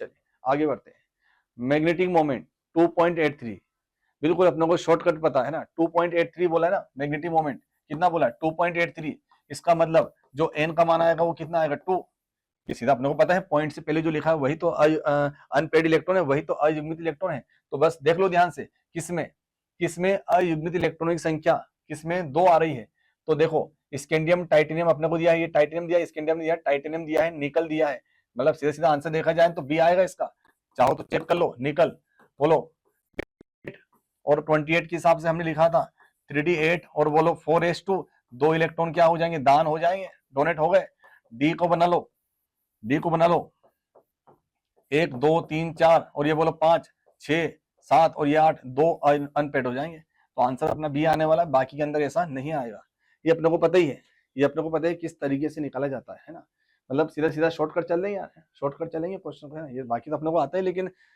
जल्दी जल्दी क्वेश्चन कैसे सोल्व किया जाए, है ना, टाइम को बचाते हुए, ठीक है। फिर देखो अगला, how many chromium oxygen bond length are same in Na2CrO compound, देखो ध्यान से यार, Na2 CrO4 दिया है, जब टूटेगा तो 2Na प्लस और CrO4 2 माइनस, इसकी संरचना बनाई जाएगी ना, जितना नेगेटिव उतने ऑक्सीजन सिंगल बॉन्डेड बना दो, उतने ऑक्सीजन सिंगल बॉन्डेड बना दो, O माइनस O माइनस। देखो ध्यान से, अब जब इनमें रेजोनेंस होगा तो सारी बॉन्ड लेंथ कैसी होगी, सेम। चारों बॉन्ड लेंथ कैसी होगी, सेम, है ना। बिल्कुल अपने को पता है रेजोनेंस होगा, अनुनाद होगा, तो चारों बॉन्ड लेंथ कैसी हो जाएगी, सेम। तो चार बॉन्ड लेंथ जो है बिल्कुल CRO कैसी होने वाली, सेम। तो बोलो आंसर क्या हो जाएगा, बी। आंसर क्या हो जाएगा, बी। बहुत ही सिंपल है, बहुत सिंपल है ना। चलिए फिर बात करते हैं अगले क्वेश्चन की। The acidic solution of salt produce a deep blue colour with starch iodide solution. The salt may be, ठीक है, एसिडिक सॉल्यूशन लिया अपने सॉल्ट, है ना, produced a deep blue colour with starch iodide solution. बिल्कुल nitrite, ये बिल्कुल salt analysis का क्वेश्चन है। नाइट्राइट के साथ ऐसे हुआ था, है ना, नाइट्राइट को अपने ऐसे किया था, एसिडिक सॉल्यूशन लिया था अपने सॉल्ट, है ना, और जो डीप ब्लू कलर जो है बिल्कुल आने वाला था स्टार्च, है ना, स्टार्च के साथ में, है ना। तो बिल्कुल नाइट्राइट, है ना, NO2 माइनस, बिल्कुल क्या होगा बोलो, NO2 माइनस। यही तो है, सीधा सॉल्ट एनालिसिस में ये देखा है, NO2 माइनस ना, बिल्कुल ऐसे आने वाला है, ठीक है, गहरा नीला रंग अपने को देता है, ठीक है। चलिए फिर बात करते हैं अगला क्वेश्चन। नेशनल अभिकर्मक, बिल्कुल नेशनल जो रिएजेंट है K2HgI4 प्लस KOH, है ना, सीधा याद करने वाला क्वेश्चन है। ये एक रिएजेंट है ना, जो बिल्कुल काम आता है ना, सॉल्ट एनालिसिस के अंदर। ये रिएजेंट सीधा ही सूत्र अपने को पूछा जा सकता है ना, बिल्कुल पूछा जा सकता है, ठीक है। चलिए फिर आगे बात करते हैं, आगे बात करते हैं, ठीक है। अब mixture on heating with concentrated H2SO4 and MnO2 liberates reddish brown vapour. मतलब अपने को जैसे रेडिश ब्राउन बोला ना, तो अपने को पता है कि एक NO2 गैस होती है जो ब्राउन कलर है, और एक Br2 गैस होती है जो रेडिश ब्राउन गैस है। और याद करने का तरीका देखो, Br तो रेडिश और ब्राउन, मतलब Br का कलर ही कैसा होता है, रेडिश ब्राउन। तो सीधा सीधा आंसर ही अपना ये हो जाएगा, मतलब कुछ ज्यादा दिमाग लगाने की जरूरत नहीं पड़ेगी। ये भी एक सॉल्ट एनालिसिस का ही क्वेश्चन है ना, रेडिश ब्राउन गैस बनती है तो Br2 गैस होगी, ठीक है। चलिए बात करते हैं नेक्स्ट क्वेश्चन के बारे में। क्वेश्चन जो अपने को अगला दिया है, विच of the following is not correctly matched, है ना, मतलब हमको नॉट करेक्टली मैच्ड मतलब हमको गलत पूछा है कि कौन सही सुमेलित नहीं है, मतलब गलत पूछा गया है, ठीक है। तो क्वेश्चन को बड़े ध्यान से पढ़ना है, पहले सही पूछा है कि गलत पूछा है, ठीक है। अब ऐसे क्वेश्चन को कैसे सोल्व करना है, सबसे पहले ध्यान देंगे, है ना, सबसे पहले ध्यान देंगे कि क्वेश्चन के अंदर जो पूछा गया है ना, क्वेश्चन के अंदर जो पूछा गया है, यदि उस क्वेश्चन में अपन देखें तो हो सकता है कोई ऑप्शन अपने को ऐसा देखने को मिले जिसमें अपने को ऐसा लगे कि ये इसके साथ कभी आ ही नहीं सकता, है ना, मतलब ये इसके साथ नहीं आ सकता, ये इसके साथ नहीं आ सकता है, मतलब कोई भी चारों में से कोई सा भी अपने को ऐसा लगे कि ये इसके साथ नहीं आ सकता है ना। मतलब अपने को हर एक ऑप्शन को चेक कर करके देखने की जरूरत नहीं, टाइम कितना वेस्ट होगा तुमको पता नहीं है ना। तो मैं तुमको फिर क्लियर करता हूं कि यहाँ एक एक ऑप्शन को ज्यादा चेक करने की जरूरत नहीं है। यदि अपने को बिल्कुल आंसर मिलता ही नहीं है तो फिर एक एक को चेक करेंगे, ठीक है। लेकिन अभी जो है, जो अपने को डायरेक्ट पता हो कि ये इसके साथ नहीं आ सकता है, तो उस केस में फिर अपन क्या करेंगे, डायरेक्ट आंसर लगा देंगे, ठीक है। तो देखो ध्यान से, सबसे पहले अपन एक एक को चेक कर लेते हैं। जैसे ये वाला जो ऑप्शन है, ये बिल्कुल पैरामैग्नेटिक होता है, बिल्कुल पैरामैग्नेटिक होता है, इसके अंदर अयुग्मित इलेक्ट्रॉन मिलेगा। ये मैंने तुमको नोट डाल के अलग से लिखवा रखा है एक्सेप्शन में, है ना, CuNH3 है ना, 2- वाला जो कॉम्प्लेक्स है ये अलग से लिखवा रखा, मैंने बोला डायरेक्ट आएगा, डायरेक्ट इसके ऊपर अपन काम कर जाएंगे, ठीक है। तो बोलो रंगीन होगा क्योंकि अयुग्मित इलेक्ट्रॉन है, वर्गाकार समतलीय अपन लिखा हुआ है ना, और संकर्ण इसमें जो है अपन हम लोगों ने DsP2 लिखा हुआ है। तो बिल्कुल ये बात बिल्कुल सही है, मतलब ये आंसर नहीं आया क्योंकि अपने को तो गलत पूछा है। फिर यदि अपन इसके बारे में बात करें बी वाला, तो बी वाला को यदि अपन देखें तो मुझे दिया गया है Fe की यहाँ ऑक्सीकरण अवस्था कितनी दी गई है बोलो, +3, है ना, ये अपने को वहां से x मान के निकाल लेंगे, ठीक। तो बोलो ये कितना होता है 26। तो बोलो ये क्या मिलेगा अपने को 3d5, क्योंकि 3 इलेक्ट्रॉन दान भी करवाना है, लास्ट में 3d5 मिल जाएगा। 3d5 के बाद बोलो 4s 0 होगा और 4p 0 होगा और 4d भी 0 हो जाएगा, ठीक है। तो चलो ये मैं यदि d बनाता हूँ, ये यदि मैं d बनाता हूँ तो मैं इस तरीके से d बनाता हूँ, 1 2 3 4 और ये बोलो 5 पड़ा है, और ये बोलो P भी खाली पड़ा है और D पहले से ही खाली पड़ा हुआ है ना। बोलो अब यहाँ पर जो कोऑर्डिनेशन नंबर है वो कितना है बोलो 6, है ना, मतलब 6 है, इसका मतलब मुझे पता है कि या तो sp3d2 होगा या d2sp3 होगा, ठीक है, या तो sp3d2 होगा या फिर d2sp3 होगा। बोलो अब यहाँ पे ध्यान देंगे कि ये अनुचुंबकी है कि नहीं है, तो ये चेक कर लेते हैं अनुचुंबकी। तो अनुचुंबकी चेक करेंगे तो मुझे पता है कि अयुग्मित इलेक्ट्रॉन से मिलने वाला है, तो ये बिल्कुल अनुचुंबकी है ना। यदि ये पेयरिंग भी करे, मान लो अपन भूल जाए कि ये ऑक्सीडेट लिगेंड जो है ये प्रबल है कि दुर्बल है, पेयरिंग होगी कि नहीं होगी, बिना पेयरिंग के भी पैरामैग्नेटिक है, पेयरिंग करेंगे तब भी पैरामैग्नेटिक, मतलब ये कैसा होगा, अनुचुंबकी तो हो गए होगा। बिल्कुल ये बात तो इसके साथ सही मैच हो गई। और प्रकाशिक समावयव भी बिल्कुल जो है ये शो करेगा, मतलब ये बात बिल्कुल सही है। प्रकाशिक समावयव के लिए मैंने तुमको अभी पिछले ही क्वेश्चन में जो है मैंने तुमको बताया है कि कौन से कॉम्प्लेक्स ऑप्टिकली इनएक्टिव होते हैं, है ना, बाइडेंटेट के केस में। तो ये बिल्कुल ऑप्टिकली क्या होने वाला है, एक्टिव होने वाला है। दोनों ही सही हो गए, है ना, दोनों सही हो गए। यदि यहां बात करें AuCl4 माइनस की, ये वर्गाकार है, समतली है, प्रतिचुंबकीय है। चेक कर लेते हैं। देखो गोल्ड जो है वो कहां आता है, देखो ध्यान से। तो यदि अपन बात करें कॉपर, कॉपर के बाद आता है सिल्वर, सिल्वर के बाद आता है गोल्ड। ये बोलो यहाँ पे अपन क्या लिखते हैं 3D 10 4s1।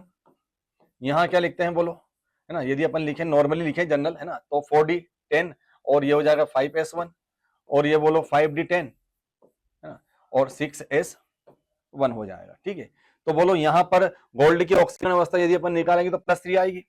और +3 का मतलब ये कि एक इलेक्ट्रॉन तो ये दान हो जाएगा, 2 यहाँ से दान हो जाएगा, मतलब बचेगा क्या 5D8, है ना, 5D8 बचेगा। बताओ 5D8 बचेगा तो मुझे ये पता है कि यदि CMI जो है यदि वो 3D सीरीज के अलावा कोई सा भी आ जाए तो बाकी हर एक लिगेंड क्या कर देता है, पेयरिंग कर देगा। तो बोलो यहाँ पे पेयरिंग होने वाली है, मतलब अयुग्मित जो है वो किस में बदल जाएंगे, युग्मित में बदल जाएंगे।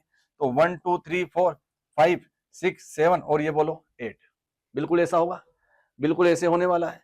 बोलो एक भी इलेक्ट्रॉन जो है वो अयुग्मित नहीं है, मतलब ये डायमैग्नेटिक होगा, बिल्कुल डायमैग्नेटिक, मतलब प्रतिचुंबकीय हो जाएगा। देखो डायमैग्नेटिक हो जाएगा और स्क्वायर प्लेनर हो जाएगा। क्यों, क्योंकि यहां से इलेक्ट्रॉन दान होना स्टार्ट हो जाएगा। कोऑर्डिनेशन नंबर बोलो कितना है 4, तो DsP2 संकरण आ जाएगा, इसका DsP2 संकरण आ जाएगा, मतलब ये भी सही है, ये भी सही है। मतलब आंसर जो है अपने को ऐसे पता लग गया कि क्या होने वाला है डी, क्योंकि मुझे पता है कि निकल के केस में ये कैसा लिगेंड है बोलो, ये कैसा लिगेंड है, स्ट्रॉन्ग लिगेंड है। और ये बोलो निकल यहाँ जो है, यहाँ निकल जो है बोलो +2 में होगा, और +2 में यदि होगा तो हम बोलेंगे 3D8 है, और 3D8 है तो बिल्कुल ये क्या होने वाला है, DsP2 संकरण इसमें भी आएगा। लेकिन यहाँ हमको क्या दे दिया, यहाँ हमको क्या दे दिया बोलो, टेट्राहेड्रल, जो संभव ही नहीं है ना, क्योंकि टेट्राहेड्रल कब आता है, जब संकरण कैसा होगा, sp3 होगा, जब संकरण कैसा होगा, sp3 होगा। मतलब आंसर कौन सा आने वाला है अपना, आंसर जो आएगा वो डी आएगा। बिल्कुल एक एक ऑप्शन को ऐसे अपने को चेक कर करके देखना पड़ेगा। ठीक है, चलिए आगे बढ़ते हैं, आगे बढ़ते हैं अगले क्वेश्चन की ओर। The correct structure of ethylene diamine ना टेट्रा एसिटिक एसिड बोला है। EDTA का अपने को स्ट्रक्चर पूछा है तो काफी सिंपल है ना, ध्यान रखेंगे CH2 सिंगल बॉन्ड CH2 आएगा, है ना, CH2 single bond CH2 NN, है ना। तो देखो ये टेट्रा एसिटिक एसिड है, देखो ध्यान से, यही इसका सूत्र होता है, सीधा याद करने वाला क्वेश्चन है ना, बिल्कुल अपने को याद होना ही चाहिए, है ना, बिल्कुल सिंपल सा टाइप का क्वेश्चन है, स्ट्रक्चर पूछा गया है। ठीक, चलिए आगे बात करते हैं, अगले क्वेश्चन की ओर चलते चलो। 78 ग्राम बेंजीन दिया है ना, और 23 ग्राम टोलुइन दिया है। Forms an ideal solution, calculate mole fraction of toluene in vapour phase. वाष्प अवस्था में पूछा है ना, वाष्प अवस्था मोल प्रभाज पूछा है। तो वाष्प अवस्था मोल प्रभाज को अपन किस तरीके से लिखते हैं बोलो, y से प्रदर्शित करते हैं। तो हम यहाँ लिखते हैं PA, है ना, बटे में बोलो क्या लिखते हैं PT। तो बोलो ये P0A XA बटे में बोलो P0A कुल, है ना, कुल वाष्प दाब हो जाएगा P0A XA प्लस बोलो P0B XB। ठीक है, मैं यहाँ A को क्या मान लेता हूं बोलो बेंजीन, A को बेंजीन मान लेता हूं और B को मैं क्या मान लेता हूं बोलो टोलुइन। उसके हिसाब से अपन चल देंगे, किसी को भी कुछ भी मान सकते हैं, ऐसा कोई जरूरी नहीं है। ठीक है, तो मान लो मुझे टोलुइन का मोल प्रभाज पूछा है तो मैं क्या बोलूंगा PB, है ना, PB बराबर, है ना, ऐसा लिख देता हूं, चलो है ना, YB से स्टार्ट कर देते हैं, चलो है ना। तो बोलो YB, बोलो क्या आएगा PB बटे में बोलो PT। तो ये क्या होगा P0B और बोलो XB डिवाइड बोलो P0A XA प्लस बोलो P0B और क्या हो जाएगा XB। ठीक है, P0B देखो ध्यान से, है ना, P0B देखो कितना दिया है 650। चलो रख देते हैं वैल्यू, है वैल्यू रख देते हैं, क्या रखूं बोलो, क्या रखूं बोलो 650 इंटू बोलो XB मतलब क्या है, टोलुइन का मोल प्रभाज। अब टोलुइन का मोल प्रभाज मतलब क्या होगा, देखो टोलुइन का मोल प्रभाज मतलब दोनों के मोल निकालेंगे पहले, तो बेंजीन के मोल भी निकालो, बेंजीन के मोल निकालो। तो बेंजीन के मोल यदि अपन निकालते हैं तो मास कितना दिया है 78, इसका मोलर मास भी कितना होगा 78, बोलो कितना मोल आएगा 1 मोल। टोलुइन के मोल यदि अपन निकालें, है टोलुइन के मोल यदि निकालें तो बोलो टोलुइन के मोल बराबर बोलो कितना मास दिया है 23। और टोलुइन का सूत्र तो हमको बचपन से पता है, देखो यार बेंजीन के ऊपर CH3 लगा दो, तो इसका जो मोलर मास अपन निकालेंगे वो कितना आएगा 92, मोल कितना आ जाएगा 0.25, मोल कितना आ जाएगा 0.25, है ना। इस तरीके से अपन सोल्व कर लेंगे। अब बोलो यहां बोलो तो क्या है, तो एक्स बी मतलब टोलुइन का मोल प्रभाव, मतलब टोलुइन के मोल को कहां रखेंगे ऊपर, तो 0.25 बटे में कुल मोल कितना 0.25, मतलब 1.25 है ना, 1.25 बटे में बोलो ये कितना आने वाला है, तो हम बोलेंगे 700 इंटू बोलो 1/1.25, क्योंकि बेंजीन का जो मोल है वो कितना दिया, बेंजीन का मोल देखो है ना, बेंजीन का मोल अपने को कितना दिया, बेंजीन का मोल एक ही तो आया, देखो ध्यान से। फिर बोलो प्लस, फिर 0.25 बटे में बोलो 1.25, इसको सोल्व करना है ना, ऊपर वाले को सोल्व कर लो, नीचे वाले को सोल्व करके प्लस करके सोल्व करना है। जब सोल्व करेंगे तो आंसर कितना आ जाएगा 0.18, आंसर कितना आ जाएगा 0.18 आ जाएगा। बिल्कुल इस तरीके से अपन इस मेथड से अपन सोल्व कर सकते हैं, काफी आसान है, कुछ भी कठिन नहीं है। ठीक है, चलिए आगे बढ़ते हैं अगले क्वेश्चन की ओर। अगला क्वेश्चन देखो, the rate of reaction increases by increase of temperature because, है ना। अच्छा, टेम्परेचर के बढ़ाने से हमको पता है कि कहीं ना कहीं टेम्परेचर जब बढ़ाया जाता है तो कोलिजन फ्रीक्वेंसी बढ़ती है, लेकिन हर एक कोलिजन से कहीं ना कहीं हर एक टक्कर से जो है प्रोडक्ट नहीं बनता है। जितना ज्यादा प्रोडक्ट बनेगा, है हम बोलेंगे कि वो उस रिएक्शन की जो रेट है, उसकी जो क्रियाशीलता है, या हम स्पीड के बारे में बात करें, उसकी जो दर है वो उतनी ज्यादा होती जाएगी। ठीक है, तो हमको पता है कि कहीं ना कहीं जो देहली ऊर्जा है उससे ज्यादा ऊर्जा या उसके बराबर यदि ऊर्जा होती है तो हम बोलते हैं कि वो अणु आपस में क्रिया करेंगे और क्या बनाएंगे, प्रोडक्ट बनाएंगे। मतलब अणुओं का प्रभाव जो है, जिनकी ऊर्जा कैसी होगी, देहली ऊर्जा से मतलब थ्रेशोल्ड एनर्जी से कैसी आएगी, ज्यादा आएगी। मतलब आंसर सीधा सीधा क्या आने वाला है, सी आने वाला है ना। आंसर क्या आने वाला है, देखो सी आ रहा है ना, देखो आंसर क्या आएगा, सी आंसर आ जाएगा ना। फ्रैक्शन ऑफ मॉलिक्यूल्स पजेसिंग, है ना, एनर्जी जो है वो थ्रेशोल्ड एनर्जी उसके बराबर या उससे ज्यादा होनी चाहिए। तभी तो हमने बोला था एक्टिवेशन एनर्जी वही तो है जो एवरेज जो काइनेटिक एनर्जी उससे एनर्जी अपने बढ़ा के कहां तक पहुंचाया था, थ्रेशोल्ड एनर्जी के बराबर पहुंचाया था। ठीक है, चलिए बात करते हैं अगले क्वेश्चन की। अगला क्वेश्चन देखेंगे क्या बोला है, read the following statement. Statement वाला क्वेश्चन है। पहला स्टेटमेंट पढ़ो, complex salt is the type of molecular addition compound. बिल्कुल बात सही है ना। कॉम्प्लेक्स सॉल्ट जो है ना ये एडिशन कंपाउंड है, ये योगात्मक यौगिक होने वाले हैं, और ये दो प्रकार के थे, डबल सॉल्ट और हमने आपको बोला था कॉम्प्लेक्स सॉल्ट। बिल्कुल बात सही है, स्टेटमेंट पहला एकदम सही है, एकदम सही होने वाला है।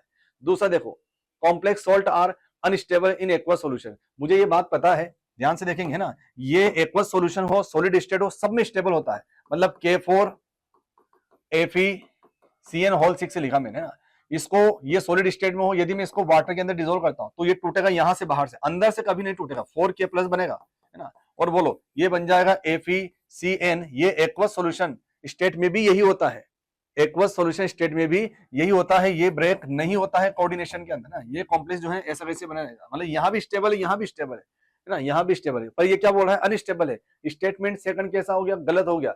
Statement first is true, statement second is false. मतलब क्या आएगा, बी आंसर। मतलब क्या आएगा, बोलो बी आंसर। बिल्कुल स्टेटमेंट फर्स्ट ट्रू है, स्टेटमेंट सेकंड कैसा है, फॉल्स है, गलत। गलत हो जाएगा ये, ठीक है, गलत हो जाएगा। एकदम बात क्लियर हो गई क्या, एकदम बात क्लियर हो गई। ठीक है, चलिए फिर आगे बढ़ते हैं, अगले क्वेश्चन की ओर चलते हैं। मैच द कॉलम का क्वेश्चन है ना, मैच द कॉलम का क्वेश्चन है। और मैच द कॉलम का क्वेश्चन मैंने पहले बोला है, बहुत सिंपल क्वेश्चन होता है। ठीक है, बहुत सिंपल है ना। देखो ये CO लिगेंड के बारे में अपनों को सब पता है, ये बिल्कुल न्यूट्रल लिगेंड है। चार ऑप्शन चेक करो, क्या ये T आएगा इसके साथ, बिल्कुल आएगा, न्यूट्रल है, बिल्कुल आएगा। क्या ये मोनोडेंटेड लिगेंड है, बिल्कुल आएगा। P आएगा इसके साथ, बिल्कुल आएगा। फिर बोलो फॉर्म ऑर्गेनोमेटालिक कंपाउंड, बिल्कुल बात सही है। आर आएगा, बिल्कुल ऑर्गेनोमेटालिक कंपाउंड बनाते हैं, है ना। जो कार्बोनिल लिगेंड जो है वो बिल्कुल ऑर्गेनोमेटालिक कंपाउंड थे, कार्बोधातु यौगिक थे, है ना। क्या बाइडेंटेड है, बिल्कुल नहीं। क्या एनायनिक है, बिल्कुल नहीं है। मतलब TPR, है ना, ए के साथ में TPR या PRT जो बोलना चाहे, तो ए के साथ में बोलो PRT, यहां आ रहा। और देखो ए के सामने PR गलत हो गया, ये ए के सामने PRT बोलो, ये भी सही है। ये बोलो ये गलत हो गया, मतलब B और D तो गलत ही हो गया, है ना, दो तो गलत हो गए। मतलब ए और सी में से कोई एक आंसर होगा। इथाइलिन डाइमीन, इथाइलिन डाइमीन देखो यही होता है, इथाइलिन डाइमीन बोलो ये होता है ना। बाइडेंटेड लिगेंड है ये, तो बोलो EN जो है, क्या ये बिल्कुल न्यूट्रल है, तो हम बोलेंगे बिल्कुल इसके सामने T आएगा।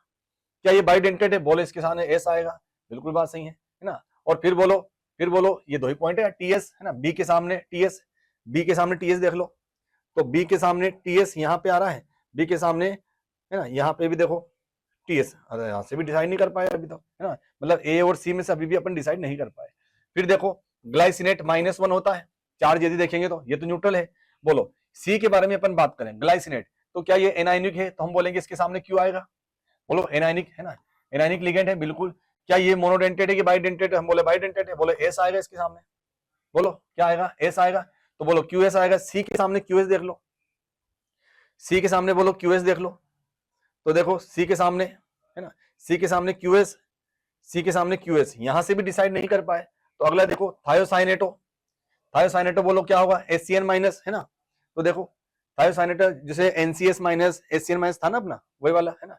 तो देखो थायोसाइनेटो में क्या होगा, मोनोडेंटेट लिगेंड है, तो बोलो P आएगा इसके आगे, क्या आएगा, बोलो P, क्योंकि मोनोडेंटेट है। उसके बाद बोलो क्या ये एनायनिक है, तो हम बोलेंगे Q आएगा इसके आगे, बहुत बढ़िया, है ना, Q आएगा। तो देखो P और Q कहाँ आ रहा, तो हम बोलेंगे P और Q कहाँ आ रहा, देखो P और Q कहाँ आ रहा है, तो P और Q तो यहाँ आ रहा है। बोलो आंसर क्या हो जाएगा, A। ये देखो आंसर क्या हो गया, A। बिल्कुल ध्यान रखेंगे, D के सामने P और Q, है ना, तो देखो आंसर क्या हो गया, A। इस तरीके से अपन मैच करते जाएंगे, इस तरीके से मैच करते जाएंगे, सिंपल है ग्लाइसिनेट, है ना, ये पूरा अपने पढ़ा हुआ है। चलिए आगे बात करते हैं अगले क्वेश्चन की ओर, चलो। द इनकरेक्ट स्टेटमेंट अबाउट निकल कार्बोनाइल कॉम्प्लेक्स दिया गया है, ठीक है, इनकरेक्ट पूछा है, गलत पूछा है ना। तो हमको ये बात पता है कि कार्बोनिल लिगेंड या कार्बोनिल कॉम्प्लेक्स के अंदर जो है सिनर्जिक बॉन्डिंग होती है। कौन सी बॉन्डिंग होती है, सिनर्जिक, है ना। और सिनर्जिक बॉन्डिंग क्या बोलता है कि ये मेटल है, इसके पास इलेक्ट्रॉन बैठे हुए हैं, और ये बोलो कार्बोनिल लिगेंड है, इसके पास खाली ऑर्बिटल है। ये तो इसने कोऑर्डिनेट बॉन्ड बनाया और ये इलेक्ट्रॉन इसको डोनेट होते हैं, बैक बॉन्डिंग जिसको अपन बोलते हैं, यही सिनर्जिक बॉन्डिंग होती है, ठीक है।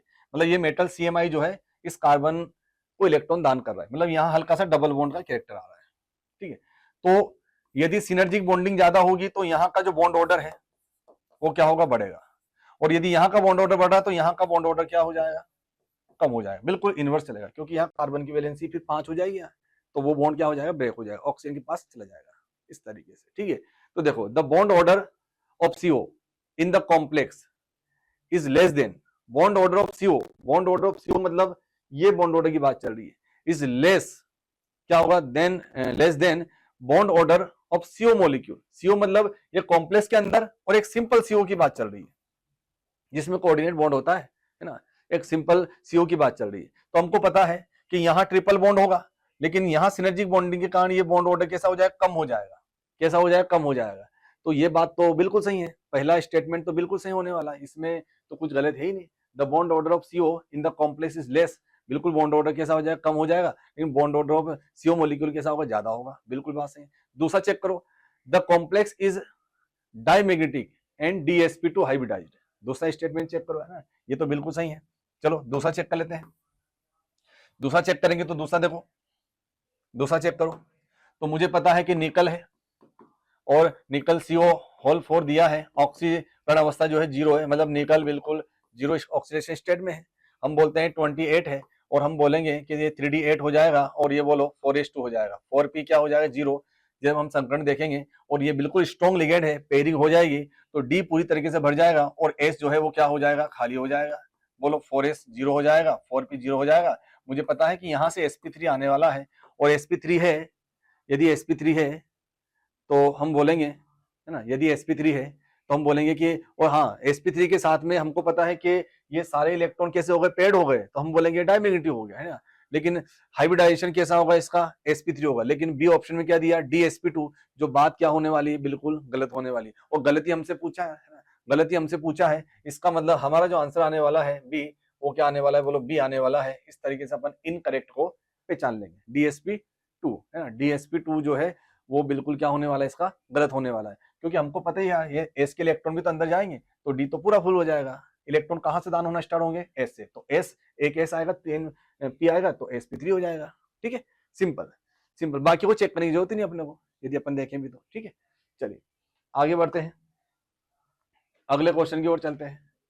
विच ऑफ द फॉलोइंग, है ना, which of the following order is not correct, not correct मतलब वही इनकरेक्ट, है ना, नॉट करेक्ट मतलब वही इनकरेक्ट पूछा है, नॉट करेक्ट पूछा है मतलब गलत पूछा है कुल मिला के ना, क्रम नहीं, है ना, मतलब सही क्रम नहीं है। मतलब देखो ध्यान से देखो आगे।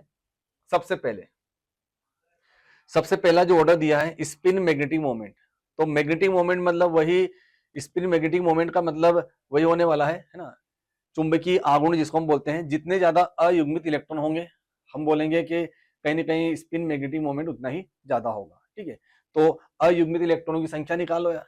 तो पहला ऑप्शन यदि अपन चेक करें, ना, तो पहला ऑप्शन कैसे चेक करेंगे, देखो सबसे पहले मुझे दिया है Cr और ये बोलो NH3, NH3 दिया है, होल 6 दिया है, वो बोलो यहाँ लिखा है -3।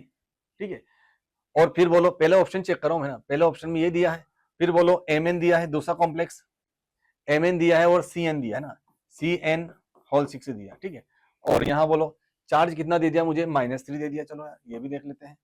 फिर अगला कॉम्प्लेक्स क्या दिया है, बोलो V वेनेडियम, और ये बोलो CO होल 6 दिया है।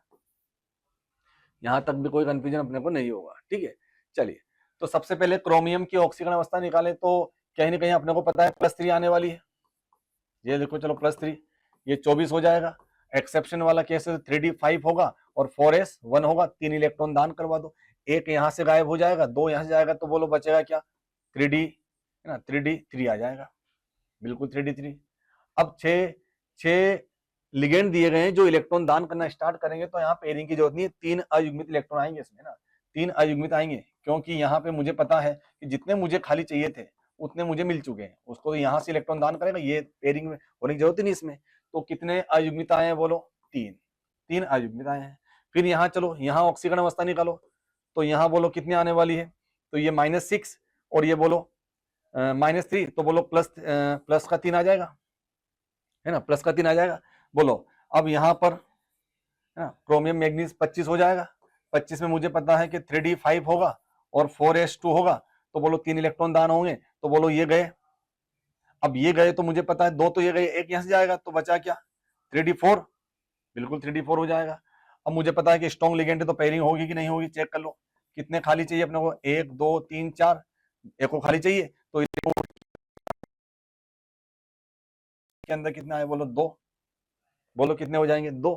फिर देखो इसको चेक करो, scandium titanium vanadium, scandium titanium vanadium, बोलो 23 है ना, स्कैंडियम टाइटेनियम वेनेडियम ऐसे होगा, और ऑक्सीकरण अवस्था 0 आ रही है, तो बोलो यहाँ पे क्या होगा, 3D3 और हम बोलेंगे 4s2। ठीक है, बिल्कुल बिल्कुल स्ट्रॉन्ग लिगेंड है, तो पेयरिंग होगी। पेयरिंग होगी तो देखो ध्यान से पेयरिंग कैसे होने वाली है ना, तो 3 तो ये बनी है, 1 2 3 है ना, और ये जो s के इलेक्ट्रॉन है ये भी 2 इलेक्ट्रॉन है, तो ये भी अंदर चले जाएंगे, ये भी अंदर जाएंगे, तो टोटल कितने इलेक्ट्रॉन मेरे पास, 5 है ना, 5 हो जाएंगे। तो किस तरीके से 5 होने वाले हैं, 1 2 3 4 5, बोलो एक ही अयुग्मित आएगा इसमें, इलेक्ट्रॉन दान होना यहाँ से स्टार्ट हो जाए, एक ही अयुग्मित आएगा। तो बोलो पहला वाला जो है बिल्कुल सही है, बिल्कुल सही है, बिल्कुल सही है पहला वाला, मतलब इसमें कुछ भी गलत नहीं है। तो वो स्टेटमेंट तो सही है, मतलब वो हमारा आंसर नहीं है, वो हमारा आंसर नहीं होगा। ठीक है, चलिए फिर बात करते हैं बी ऑप्शन के बारे में बात करते हैं। अब बी ऑप्शन को देखें यदि अपन, है ना, तो बी ऑप्शन के अंदर क्या दिया है, देखो बी ऑप्शन में CO CN होल 6 दिया है, -3 दिया है। फिर बोलो अगला एको कॉम्प्लेक्स दिया है, फिर बोलो एको कॉम्प्लेक्स दिया है ना, डेल 0 अपने को वैल्यू पूछा है, CFAC वैल्यू पूछा है। तो CFAC वैल्यू हमको पता है कि लिगेंड जितना ज्यादा स्ट्रॉन्ग होता है CFAC का जो मान है उतना ज्यादा होता है ना। तो हमको पता है कि सिनॉक्स वैसे भी हमको पता है, देखो सिनॉक्स, तो ये इस तरह से जनरल ट्रेंड देखा था हम लोगों ने। तो सबसे ज्यादा स्ट्रॉन्ग लिगेंड बोलो C वाला होगा, फिर बोलो यहाँ पे बोलो N वाला होगा, फिर O वाला होगा, तो बोलो ये बिल्कुल बात सही है। तो यहाँ पे CFAC वैल्यू का जो ऑर्डर बिल्कुल सही है, क्योंकि स्ट्रॉन्ग लिगेंड फिर थोड़ा कम, फिर थोड़ा कम हो जाएगा, तो बिल्कुल ये बात भी सही है, मतलब ये अपना आंसर नहीं होगा। ठीक है, फिर देखो अगला देखो, अगला यदि अपन देखें तो देखना ध्यान से, सी ऑप्शन चेक करो, सी ऑप्शन चेक करो, सी ऑप्शन को यदि अपन चेक करें तो देखो सी ऑप्शन में क्या दिया है, क्या पूछा है अपने को, M और C बॉन्ड स्ट्रेंथ पूछा है। तो मुझे ये बात पता है कि यदि कोई CMI दिया है और ये कार्बोनिल लिगेंड है, ठीक है, तो मुझे पता है कि यहाँ सिनर्जिक बॉन्डिंग होती है, सिनर्जिक बॉन्डिंग होगी तो ये बॉन्ड कैसा होगा, स्ट्रॉन्ग होगा। अब यहाँ इस मेटल के ऊपर डिपेंड करेगा, जैसा ऑप्शन अपने को दिया है। तो देखो यहाँ पे कम से कम पॉजिटिव होना चाहिए या ज्यादा से ज्यादा नेगेटिव होना चाहिए, ताकि वो जल्दी से इलेक्ट्रॉन क्या करे, दान करे। जल्दी से इलेक्ट्रॉन दान करेगा तो ये बॉन्ड जल्दी बनेगा, बॉन्ड स्ट्रेंथ ज्यादा हो जाएगी। तो बोलो हमको बॉन्ड स्ट्रेंथ का ऑर्डर पूछा है। तो बोलो कम से कम पॉजिटिव आना चाहिए, तो सी ऑप्शन में देखो, इसके ऊपर निकल के ऊपर चार्ज कितना है, बोलो 0। यहाँ बोलो कितना चार्ज आ रहा बताओ, यहाँ पे इसके ऊपर चार्ज कितना आ रहा बोलो, ध्यान से देखेंगे तो -1 बराबर मतलब -1 चार्ज आएगा। यहाँ बोलो इसके ऊपर कितना आया -2, यहाँ पे कितना आ रहा -2, ठीक है। तो कम से कम पॉजिटिव होना चाहिए, ज्यादा से ज्यादा नेगेटिव होना चाहिए। ज्यादा से ज्यादा नेगेटिव होगा तभी जाके देखो, यदि मैं यहाँ ऑक्सीजन अवस्था निकालता हूँ है ना, तो ये x मान के निकालो, चाहो तो नहीं समझ में आता तो ऐसे x मान के निकाल सकते हैं, तो x है ना, तो इसको x माना, फिर बोलो CO 0 हो जाएगा, बराबर बोलो -2, बराबर बोलो -2। तो उस केस में देखो ध्यान से, उस केस में क्या होगा कि यहाँ जो है ध्यान से देखना -2 आया है, इसका मतलब इसमें सिनर्जिक बॉन्डिंग ज्यादा है, क्योंकि जितना ज्यादा माइनस होता है सिनर्जिक बॉन्डिंग उतनी ज्यादा होती है ना। तो बोलो यहाँ -2 फिर -1, तो बोलो यहाँ तो उल्टा दिया है, क्योंकि यहाँ जो है ना M और C बॉन्ड स्ट्रेंथ यहाँ ज्यादा होगी और यहाँ कम होगी, यहाँ कम होगी, तो यहाँ तो उल्टा दिया है, मतलब आंसर गलत, मतलब सी आंसर हो जाएगा अपना। आंसर क्या हो जाएगा, सी हो जाएगा। आंसर क्या हो जाएगा, सी हो जाएगा, मतलब सीधा सिंपल क्वेश्चन है, आंसर सीधा क्या हो जाएगा, सी हो जाएगा। ठीक है, चलिए आगे बढ़ते हैं, आगे बढ़ते हैं, अगला क्वेश्चन देखेंगे। Which of the following property decrease on moving from cerium to lutetium. पहला देखो बेसिक नेचर ऑफ ऑक्साइड है, मतलब डिक्रीज होगी क्या, तो हमको पता है कि सीरियम से लुटेशियम जाते हैं ना, तो बिल्कुल एटम का साइज लेफ्ट से राइट जाता है, तो हमको पता ही है छोटा होता जाता है। तो बेसिक कैरेक्टर क्या होता जाएगा, डिक्रीज होता जाएगा, क्योंकि जितना ज्यादा बड़ा साइज होगा वो जल्दी से इलेक्ट्रॉन दान करेगा एलिमेंट, और जल्दी से इलेक्ट्रॉन दान करेगा तो उतना अच्छा बेसिक होगा। तो बिल्कुल ये बात बिल्कुल जो है क्या होने वाली, देखो बिल्कुल ये बात क्या होने वाली, सही होने वाली है। बेसिक नेचर ऑफ ऑक्साइड क्या होगा, डिक्रीज होता जाएगा, मतलब बाकी को चेक करने की जरूरत नहीं है, बाकी को चेक करने की जरूरत नहीं है, पहला ऑप्शन चेक किया वही आंसर आ गया। ठीक है, चलिए फिर आगे बढ़ते हैं, फिर आगे बढ़ते हैं। देखो मैच द कॉलम वाला क्वेश्चन है, ठीक है। Hydrolysis of benzene diazonium chloride, benzene diazonium chloride का यदि अपन हाइड्रोलाइसिस कराते ना, तो हमको ये बात पता है N2Cl, और इस तरीके से हमने हाइड्रोलाइसिस कराया था HOH करके, तो बोलो यहाँ से HCl बाहर गया था, यहाँ से N2 बाहर गया था, OH सीधा चिपका दिया था, बोलो तो ये बोलो क्या बन गया था, फिनोल। क्या बन गया था, बोलो फिनोल। मतलब ए का क्या बन रहा है, बोलो फिनोल। ए का फोर्थ कहीं देख लो, ए का फोर्थ कहीं देख लो, ए का फर्स्ट, ए का सेकंड, ए का फोर्थ, बोलो आंसर तो एक ही बार में आ गया, सी आंसर खत्म। बाकी को नहीं भी चेक करेंगे तो भी हमको समझ में आ जाएगा। ये देखो फ्रीडल क्राफ्ट रिएक्शन, बोलो फ्रीडल क्राफ्ट रिएक्शन हो जाएगा, पेरा क्रिस्टल बन जाएगा। देख लो ध्यान से, बी का ना, बी का क्या आ जाएगा, फर्स्ट। बाकी को अपन चेक कर सकते हैं, है ना, बहुत सिंपल। ये देखो नाइट्रेशन, सिंपल है, मतलब पहले में ही अपना आंसर आ गया, ज्यादा चेक करने की जरूरत नहीं पड़ेगी। ठीक है, चलिए फिर आगे बढ़ते हैं, आगे बढ़ते हैं ना, आगे बढ़ते हैं। चलो देखो अगला क्वेश्चन, देखो मैच द कॉलम का फिर से क्वेश्चन आया ऑर्गेनिक में। ठीक है, विलियमसन सिंथेसिस, विलियमसन सिंथेसिस में क्या है, क्या बनता, बोलो विलियमसन सिंथेसिस में अपने को पता है रोना आता है, क्या आता है, रोना, बोलो रोना आता है ना, इस तरीके से रोना आता है, तो रोना बोलो ये RON है रोना, और बोलो ये तो है, बोलो ए का क्या हो जाएगा, सेकंड। तो ए का सेकंड कहाँ दिख रहा है, बोलो ए का सेकंड, ए का सेकंड बोलो सी में, ये एक ही बार में आंसर आ गया, कुछ है ही नहीं खास बात। ROR डैश बोलो असमित इथर, ये बिल्कुल बात सही है, चाहो तो और क्रॉस चेक कर लिया करो, पर एक ही बार में आंसर आ गया, क्रॉस चेक भी कर लेना चाहिए। ठीक है, एकदम आसान, एकदम आसान हो जाएगा। ठीक है, चलिए फिर आगे बात करते हैं, अगले क्वेश्चन की ओर चलते हैं। सर्वाधिक क्षारीय है ना, तो देखो क्षारीय नेचर कैसे देखा जाएगा, बेसिक नेचर यदि देखा जाए ना, बेसिक नेचर यदि देखा जाए तो हमको पता है कि +R के समानुपाती, +H के समानुपाती, और बोलो +I के समानुपाती होता है, और व्युत्क्रमानुपाती माइनस वाले के होता है।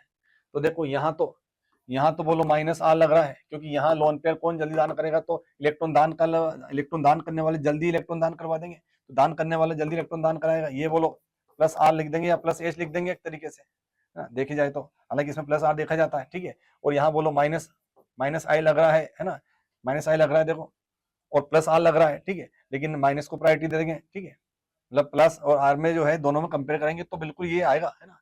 तो देखो ध्यान से, आंसर क्या आने वाला है, सी। आंसर क्या आने वाला है, सी। इस तरीके से अपना आंसर क्या आ जाएगा, बोलो सी, क्योंकि यहाँ माइनस भी लग रहा है ना, तो देखो ध्यान से ये क्या आएगा, बोलो सी आंसर आ जाएगा, +R वाला, है ना। चलो आगे बढ़ते हैं, अगले क्वेश्चन की ओर चलते हैं। Number of chiral carbon atom in beta D glucose, beta D glucose. पहले तो ग्लूकोज का स्ट्रक्चर बनाओ, यदि OH किधर आ जाता है, लेफ्ट में, तो ही बीटा बोला जाएगा, और ये बोलो CH2OH, बोलो OH, बोलो ये OH, और बोलो ये OH, 1 2 3 4 5, और ये बोलो 6, इस तरीके से बोलो, ये बनाया था हम लोगों ने साइक्लिक स्ट्रक्चर, याद हो तो। और बीटा, बीटा क्यों बोला, क्योंकि OH लेफ्ट में आ गया, ठीक है। तो बोलो कितने कार्बन हो जाएंगे, 1 2 3 4 और 5 हो जाएंगे, क्योंकि इससे भी चार, एक डिफरेंट टाइप के एटम sp3 होना चाहिए, डिफरेंट टाइप के एटम या ग्रुप जुड़ा होना चाहिए। तो बोलो एक हो जाएगा, दूसरा ये, तीसरा ये, चौथा ये और पांचवा ये। कैसे पता चल रहा है, एक ये जुड़ा है, एक ये जुड़ा है, एक ये जुड़ा है और एक पूरा ग्रुप ये लगा हुआ है। इसमें चेक करो तो एक OH लगा, एक H लगा, एक पूरा ये, एक पूरा ये, ऐसे करके कितने हो गए, 1 2 3 4 5 हो जाएंगे। देखो यार कितने हो जाएंगे, 5, मतलब आंसर क्या हो जाएगा, 5 हो जाएगा। साइक्लिक बोला ना उसने, साइक्लिक के अंदर, यदि असाइक्लिक होता तो 4 आ जाता, क्योंकि उसने बीटा लगा दिया, मतलब वो साइक्लिक के बारे में बात कर रहा है ना, बीटा लगा दिया मतलब साइक्लिक के बारे में बात कर रहा है, ठीक है। चलिए फिर बात करते हैं अगले क्वेश्चन की बात करते हैं। The compound that undergoes decarboxylation, decarboxylation का मतलब या विकार्बोक्सिलीकरण का मतलब होता है CO2 का बाहर जाना। क्या होता है उसका मतलब, CO2 का बाहर जाना। और CO2 का बाहर जाना है ना, अब सभी के अंदर COOH दिया गया है, लेकिन कीटो एसिड जो होता है ना वो बहुत खतरनाक होता है। कीटो एसिड से CO2 जल्दी बाहर जाता है। तो कीटो एसिड का मतलब क्या है कि इसकी पोजीशन में देखो, इसके पास वाला है ना कीटोन दिया, देखो ये कीटो एसिड, इसको बोलते हैं कीटो एसिड। यहाँ CO2 जल्दी बाहर चला जाएगा, तो बोलो आंसर सीधा सीधा बी हो जाएगा। कीटो एसिड जो है ऐसे होता है, जल्दी से जो है इसमें CO2 बाहर जाता है, इसका नेचर ही सही है, ठीक है। चलिए फिर बात करते हैं, अगले की बात करते हैं। देखो 50% सोडियम हाइड्रोक्साइड सॉल्यूशन दिया है, गिव करस्पॉन्डिंग एल्कोहल एसिड। बिल्कुल केनिजाओ रिएक्शन है। कौन देगा बोलो, केनिजाओ रिएक्शन कौन देता है, जिसमें अल्फा हाइड्रोजन क्या होता है, एब्सेंट। तो बोलो बेंजल्डिहाइड में अल्फा हाइड्रोजन एब्सेंट होता है ना, सीधे आंसर आ जाएगा बेंजल्डिहाइड। देखो ये देखो बेंजल्डिहाइड, इसमें अल्फा हाइड्रोजन होते ही नहीं है, तो बिल्कुल ये देगा केनिजाओ रिएक्शन। और जब केनिजाओ रिएक्शन देखो तो एक बार एसिड बनाएगा, मतलब एक बार ये प्रोडक्ट बना देगा, ये बात तो हमको पता ही है। COO क्या आएगा एक बार, और एक बार बोलो CH2OH आ जाएगा, एक बार बोलो CH2OH आ जाएगा, है ना। ये बिल्कुल प्रोडक्ट बनने वाले हैं, फिक्स है इसका ना, फिक्स पैटर्न है, ठीक है। चलिए बात करते हैं अगले क्वेश्चन की।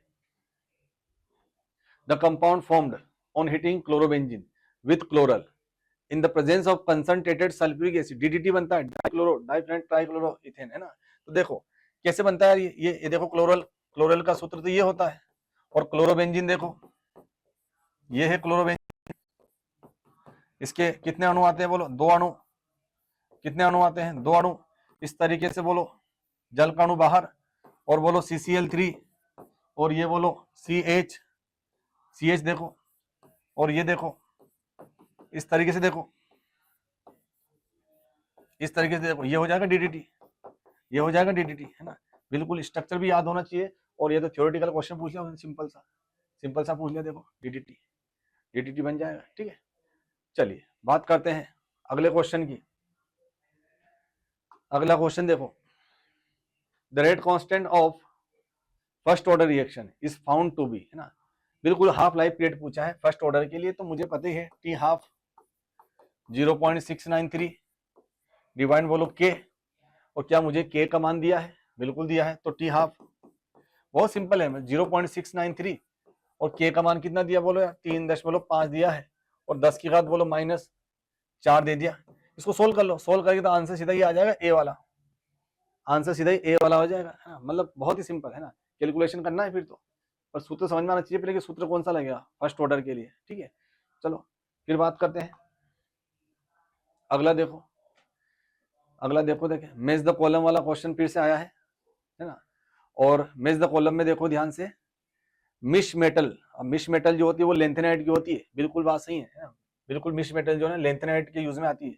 तो मिश मेटल जो है ना, मिश्र नहीं है मिश्र मेटल, लेकिन ये मिश मेटल, इसका नाम ही मिश मेटल होता है। इसके अंदर लेंथेनाइट प्लस आयरन होता है।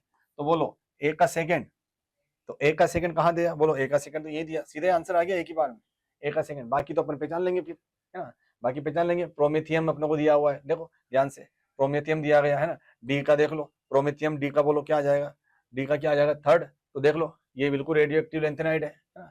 तो ये बिल्कुल अपना एक से ही अपना आंसर आ गया, ठीक है। ध्यान देंगे सभी, एक से अपना आंसर आ गया है, ठीक है।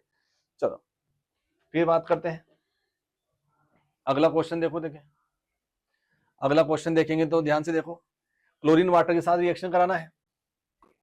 तो क्लोरीन वाटर के साथ जब रिएक्शन होगी तो देखो ध्यान से यार, ये देखो क्लोरीन वाटर मिलके क्या बनाएगा, HOCl। बोलो माइनस प्लस है ना, माइनस प्लस आएगा इस तरीके से। तो कहीं ना कहीं मार्कोनिकोव के हिसाब से एडिशन होने वाला है इसका। अब मार्कोनिकोव के हिसाब से एडिशन मतलब कहीं ना कहीं प्लस कहाँ जाता है, प्लस कहाँ जाने वाला है ना। बिल्कुल ये बात हमको पता है कि मार्कोनिकोव क्या बोलता है कि जिसे हम लोगों ने HBr नहीं जोड़ा था क्या, या HCl नहीं जोड़ा था क्या, माइनस और बोलो प्लस, तो प्लस मतलब H प्लस कहाँ गया था, जहां हाइड्रोजन की संख्या कैसी होती है, ज्यादा होती है। तो उसी तरीके से यहाँ H प्लस का काम कौन करेगा, Cl प्लस, तो ये कहाँ जाएगा, जहां हाइड्रोजन संख्या ज्यादा होगी, तो ये यहाँ जाएगा और ये यहाँ जाएगा। मतलब जो उत्पाद बनने वाला है वो बोलो पीएच, ये बोलो कार्बन, ये बोलो CH3, और बोलो यहाँ कौन आ जाएगा, यहाँ कौन आ जाएगा, बोलो देखो ध्यान से देखो OH, और यहाँ बोलो कौन आ जाएगा CH2Cl, CH2Cl आ जाएगा। तो देख लो ये आंसर कहाँ पे आ रहा है, बिल्कुल ए वाला हो जाएगा, बिल्कुल ए वाला हो जाएगा। सिंपल सिंपल क्वेश्चन है, ठीक है। चलिए फिर बात करते हैं अगले क्वेश्चन की। अगला क्वेश्चन देखो 90 नंबर का है ना।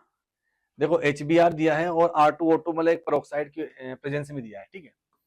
तो ध्यान से देखो, देखें ये बेंजीन दिया है, ये देखो यार, और एक बार मुझे दिया है HBr लिख के दिया, और एक बार मुझे दिया है HBr R2O2 मतलब पेरोक्साइड दे दिया R2O2, ठीक है।